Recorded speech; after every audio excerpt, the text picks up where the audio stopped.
안녕하세요. 안지현입니다. 감염이 유행할 때 당뇨병이 있으면 어떻게 해야 할까요? 당뇨병을 갖고 있거나 주위에 당뇨병 환자가 계시다면 이 영상을 꼭 공유해 주십시오.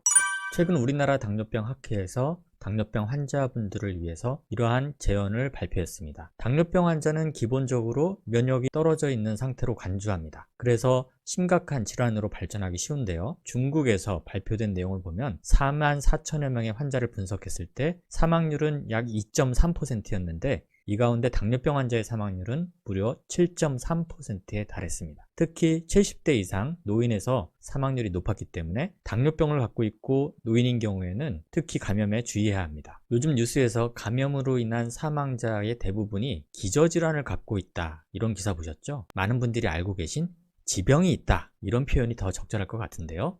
사망하신 분들은 상당수가 고혈압이나 당뇨병, 만성 콩팥병이라는 지병을 갖고 있었습니다. 그래서 당뇨병 학회에서는 70세 이상이고 당뇨병이 있고 감염 증상이 있을 경우에는 먼저 검사를 할 기회를 주고 입원해서 치료할 수 있는 기회를 줘야 한다고 강조합니다. 중국의 환자의 특성을 분포한 논문이 발표되었는데요. 당뇨병이 있었던 사람은 증상이 가벼운 경우보다 중증인 경우가 더 많았고요. 당뇨병이 있을 때 중환자실에 입원하거나 기계호흡 또는 사망한 경우가 더 많았습니다. 유럽의 연구팀이 중국 이외의 국가에서 발생한 환자들을 분석한 결과 신종플루 때는 당뇨병 환자가 3% 정도였는데 이번에는 35% 정도가 혈당이 높은 것으로 확인되었습니다.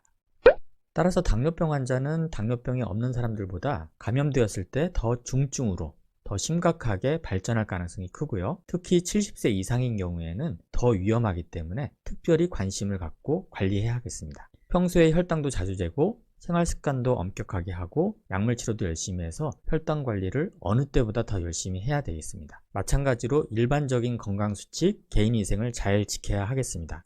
이 내용들은 이미 잘 알고 계시니까 한번 보시고요. 당뇨병이 있으면 약도 잘 먹고 인슐린 주사도 열심히 해야 되겠고요. 혈당도 더 자주, 아침에 일어나서 한번, 식사하고 2시간 뒤에 또 한 번, 최소 2번은 재는 게 좋겠습니다. 평소보다 혈당이 계속해서 높으면 주치의와 꼭 상의하기 바랍니다. 식사도 하루 3끼 규칙적으로 골고루 해야 되는데요. 이때 혈당이 많이 올라가는 단순당은 제한해야 합니다.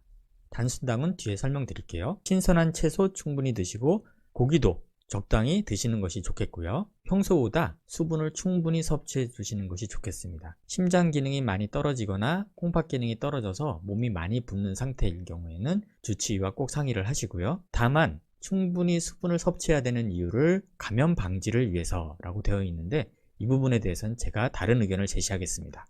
면역 기능을 충분히 유지하기 위해서 운동을 하시는 것이 좋겠는데요. 매일 30분 이상은 유산소 운동을 일주일에 2번 정도는 근육 운동을 하는 것이 좋겠고요. 운동에 대해서는 다른 영상으로 설명드리겠습니다. 혈당이 많이 올라가기 때문에 피해야 하는 단순당, 대표적으로 설탕, 꿀, 탄산음료, 요구르트, 사탕 같은 것들이 되겠고요. 이런 것은 저혈당 증상이 있고 실제로 혈당이 70 아래로 떨어졌을 때는 빨리 드시면 좋은 것들이 되겠습니다. 기침, 가래, 열이 나거나 혈당이 많이 올라서 떨어지지 않을 때는 꼭 주치의와 상의하시기 바랍니다. 미국, 캐나다 등 여러 나라에서도 당뇨병 환자의 감염 예방을 위한 권고사항을 발표하고 있습니다. 겹치지 않는 범위 내에서 설명을 해드리면 먹고 있는 약, 인슐린 주사, 그 이름과 하루에 몇 번 먹거나 주사하는지에 대해서 자세히 파악을 해두시고요. 그 밖에 비타민이나 영양제 메모를 해두시기 바랍니다. 감기약 같은 것들은 좀 미리 준비를 해두시는 것이 좋겠고요. 혈당이 너무 떨어지거나 저혈당의 증상이 있거나 아파서 먹기 힘들 경우에는 말씀드렸던 단순당을 먹어서 혈당을 올리는 것이 중요하겠고 15분 뒤에 혈당을 재서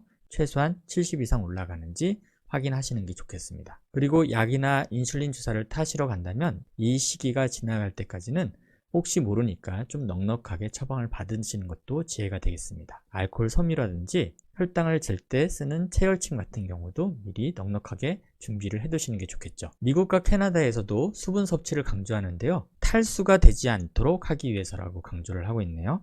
한 번에 물을 많이 마시기 힘드시면 15분마다 한 모금씩 마시는 습관도 괜찮습니다. 혈당을 잴 때는 체열침을 매번 교체해서 감염이 되지 않도록 하는 것이 중요하니까 미리 이번 기회에 넉넉하게 준비를 해주시고요. 혈당을 재거나 스스로 주사를 맞으실 때는 손을 깨끗하게 씻고 알코올 솜으로 문지르기 바랍니다.